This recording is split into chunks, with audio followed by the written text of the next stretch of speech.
Naam, ujambo ikiwa ni siku ya Jumatano tarehe 20 ambapo unajumuika nasi hapa ndani ya Pekuzi TV ambapo tunakuwa na mahojiano kuhusu masuala mbalimbali yakiwemo tu ya afya, elimu, lakini kwa leo niko na guest ambaye leo atakuwa tukijadili kuhusu masuala ya afya na kuuliza tu uendelee kutegea kwa kuwa utakuwa unajuzwa mengi. Na kwa niaba ya mtazamaji unaweza tu anza kwa kujieleza, useme tu jina lako. Naam, asante sana bwana Morris, na mara kwanza nashukuru kwa sababu kunialika kwenye studio ya Pekuzi.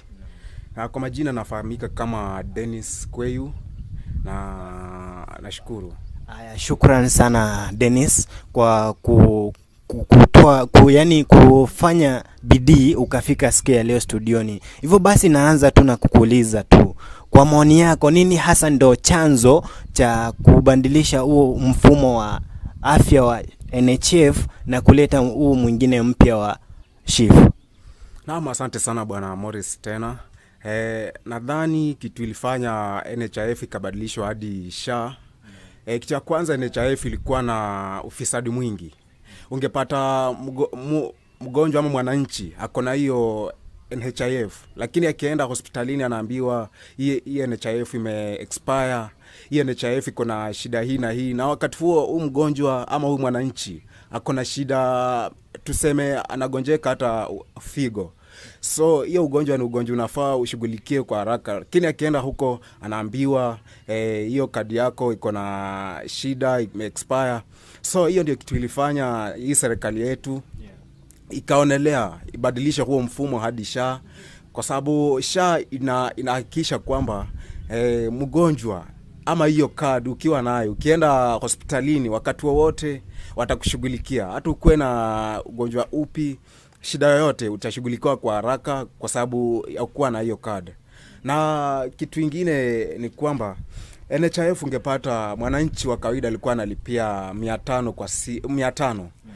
Na ukiona SHA mwananchi atalipia 300 kwa mwezi, ambapo pia unaona hiyo gharama imeshukishwa kiasi na inaweza mfaidi ule mwananchi wa chini kabisa. Shukrani kwa hilo. Huyo amesema kwamba miundo msingi imebadilika pale kwa bima ya zamani ya NHF na bima ya sasa ambayo ni bima ya SHIF, ambapo kukuuliza tu kwa maoni yako pia, miundo msingi gani hasa unaona itafanya hii SHA kukuwa effective ukilinganisha na ile ya NHF? Kitu ya kwanza, SHA unaweza register through online, unaweza register through mtandao, ambapo kulinganisha na ile NHIF ambapo lazima ungekuwa na hiyo card. Lazima ungekuwa na card ndio utambulike kama mwananchi ambaye amesajiliwa katika insurance hiyo, lakini SHA unaweza jisajili kutumia mtandao, ambapo hiyo ni manufaa makubwa sana ukilinganisha na NHIF, na pia itawasaidia wengi, hasa si lazima, unajua ukiwa na card unaweza kuwa nayo leo lakini kesho ikose, lakini usha register through mtandao. So through mtandao utapatikana mahali popote, unaweza present hiyo insurance yako ama card yoyote mahali popote kwa hospitali yoyote, na nadhani hiyo ndio manufaa ambayo SHA iko nayo. Haya, sawa. Tukiangalia sasa wakati ambao kuna haya mabadiliko, ni kwamba SHA imekuwa na changamoto mingi sana, na tumeona watu wengi wamejitokeza kuilaumu serikali kwa kufanya hayo mabadiliko ambayo yamesababisha vifo vingi kulingana na maoni ya watu wengi. Hivyo basi unaona hapo kwa maisha ya mwananchi wa kawaida, hii SHA inaweza kuwa na madhara gani hasa kwa kulinganisha na ile ya NHF ya zamani? Na bwana Morris, nikwambie tukisha kwanza kwamba kitu chochote mpya kikiletwa, lazima kukuwe na mnongoniko, lazima kukuwe na malalamiko yote, lazima kukuwe na kutofahamika kwa baina ya wananchi. So nadhani wananchi bado hawajaelewa SHA inamaanisha nini, ndio kwa sababu tunajitahidi sana kuwaelezea na kuwaelimisha hii SHA ni nini, tunapelekeza kupitia huo mfumo. Na mimi nataka niwaambie tu wananchi kwamba huu mfumo ni mzuri, ambapo we fikiria tu unalipia 300 kwa mwezi. Wewe uko hapa maybe ungeenda kwa hospitali umepatwa na ugonjwa fulani ambapo unahitajika ulipe takriban shilingi 50,000 za Kenya. Lakini wewe uko na hiyo bima, umeenda hospitalini, haungekuwa na uwezo wa kutoa hizo fedha.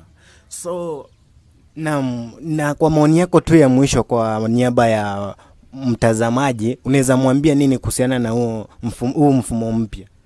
Jinsi nilivyokueleza ni kwamba nafahamisha mtazamaji, samahani, kwamba huu mfumo ama hii bima ni nzuri na itakusaidia, manake ina manufaa mengi sana. Kutoa 300 kwa mwezi si pesa mingi vile. Unaweza jitahidi utoe hiyo 300 after ushajisajili kwenye bima hiyo, na italeta manufaa kwako, haswa kwako na familia yako yote. Nakwambia tu nenda kwenye kituo chochote cha afya kilicho karibu nawe na ukajisajili. Sawa, huyo amekuwa mgeni wetu sikia leo, ambaye kwa jina na amekufahamisha anajulikana kama Dennis Kweyu, ambaye amesema kwamba huu mfumo wa SHA pindi tu utakapopata kasi ambapo utafahamika na wengi, mambo itakuwa sawa. Hivyo basi kwa sasa naomba tu uzindi kutegea, na tutakuwa tukirundi kwa muda usiokuwa mrefu.